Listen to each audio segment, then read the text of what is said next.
नवाज शरीफ तुम वापस आओ और इलेक्शन लड़ो। मैं चैलेंज करता हूं, तुम्हारे हल्के में जाके तुम्हें हराऊंगा।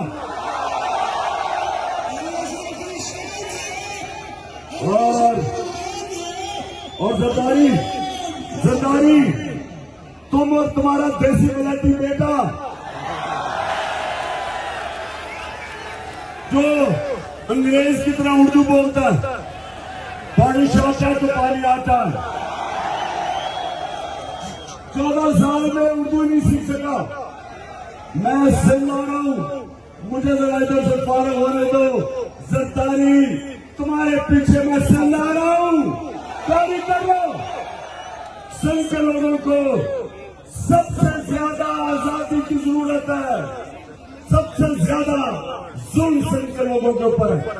तो इंशाअल्लाह हम वो जमात है और मैं वो सियासतदार हूं जिसने मुल्क से बाहर नहीं भागना।